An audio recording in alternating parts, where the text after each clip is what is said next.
Bonjour, bienvenue à chacun et chacune d'entre vous à cette deuxième journée de notre neuvaine à notre bon Saint Joseph, cet aimable saint que le pape François appelle le Père aimé. Mais avant, chantons-lui notre chantème de la neuvaine. Chante avec nous, Joseph, l'amour du Seigneur.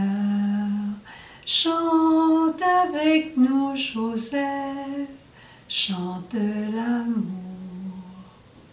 Je ne pense pas que Saint Joseph veuille tellement qu'on s'attarde à lui, mais plutôt qu'on regarde le visage de Dieu Père à travers lui. D'abord, peux-tu t'imaginer comment le bon Dieu a tout donné ce qu'il avait de plus beau, de plus grand pour créer un homme qui deviendrait le papa de son fils.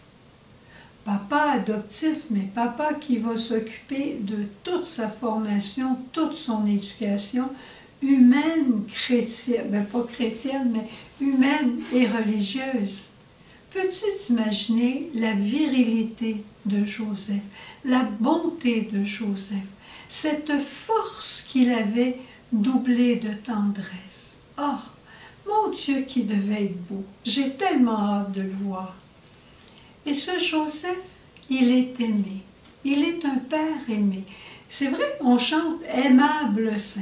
Pourquoi on aime quelqu'un habituellement? C'est que la personne nous aime en retour. C'est la personne, le papa initie l'amour. Je pense à des personnes qui ont de la misère à regarder Dieu comme un père et qui ne savent pas qu'ils sont aimés pour eux-mêmes. Peut-être qu'ils n'ont pas eu le papa ou la maman qui aurait pu leur donner tout l'amour dont ils avaient besoin. Peut-être qu'ils n'ont pas senti cet amour-là. Mais pour eux, cette année, d'une façon toute particulière, dans un carême qui n'est pas comme les autres, cette année, en cette neuvaine, Joseph veut se révéler ton papa à toi. Et on va regarder comment il est beau et comment il veut intercéder pour toi. Tu sais, on parle beaucoup de Joseph qui intercède pour les choses matérielles, mais il peut intercéder pour les guérisons de ton âme, pour des lumières dont tu as besoin, pour la douceur, pour la consolation dont tu as besoin. Il est le patron de la vie intérieure et tu vas voir, tu vas l'aimer beaucoup par la suite. Et ce matin, pendant qu'on priait au laude, il me semblait de voir le cœur de Dieu Père de façon encore nouvelle et différente et tellement belle. Parce que facilement, on a peur de Dieu. Hein? On a peur de Dieu, on a peur des reproches. On se voit et on réalise qui on est, on réalise nos limites, on réalise notre péché, on réalise nos faiblesses, nos infidélités, notre inconstance, notre incohérence. On réalise tout ça.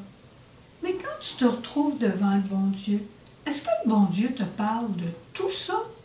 Non. Non, pas du tout.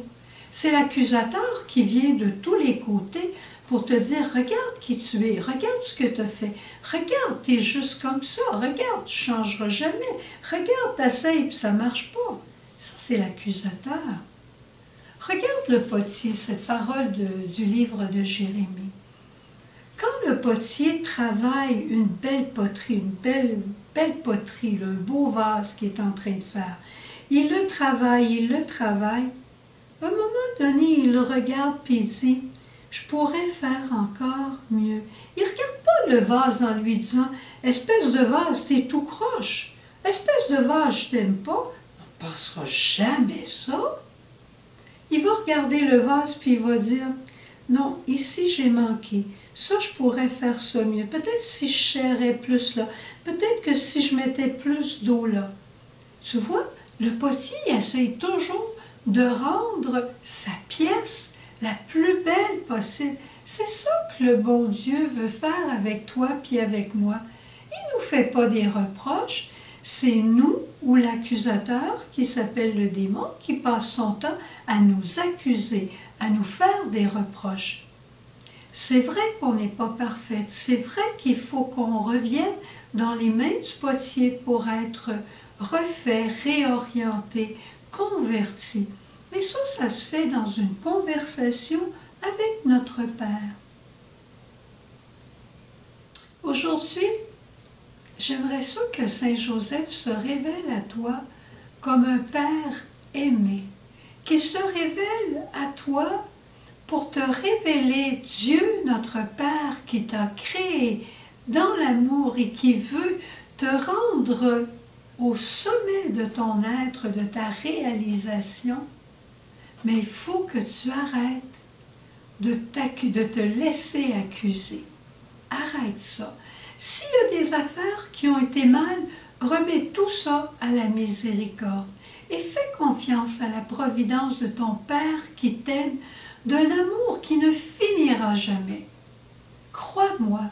Je te demande même pas si tu me crois, je te dis simplement, crois-moi, parce que ce que je te dis là, c'est vrai. Et Seigneur, je viens te présenter mon frère, ma sœur qui est là aujourd'hui, pour que, par l'intercession de Joseph, tu lui révèles ton cœur de Père qui est si beau et si aimant, si réconfortant, si consolant, si apaisant. Révèle ton cœur de Père et surtout à ceux et celles qui n'ont pas eu un papa qui leur aurait montré un tellement beau visage. Au revoir. Passe une belle journée. Et en te couchant ce soir, repose ta tête sur le cœur de Dieu ton Père. Et maintenant, nous allons aller vers Saint Joseph pour la prière de la neuvaine. Aimable Saint, vous qu'à la Vierge Mère, le Roi du ciel a donné pour époux, vous que Jésus honore comme Père, ô Saint Joseph, ô Saint Joseph, ô Saint Joseph, priez, priez pour nous. Toi, Saint Joseph, qui est si beau, qui est si bon, montre-nous le visage de Dieu Père. Révèle à chacun et à chacune aujourd'hui le visage aimant de notre Dieu Père Providence.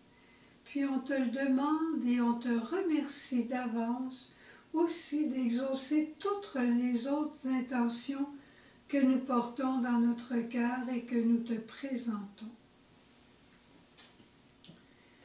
Souvenez-vous, ô très chaste époux de Marie, mon aimable protecteur, Saint Joseph, que l'on n'a jamais entendu dire que quelqu'un ait sollicité votre protection et imploré votre secours sans avoir été consolé. Je viens avec confiance me présenter devant vous et me recommander à vous avec ferveur. Ne rejetez pas mes prières, Père virginal du Rédempteur, mais écoutez-les avec bonté et daignez les exaucer. Amen.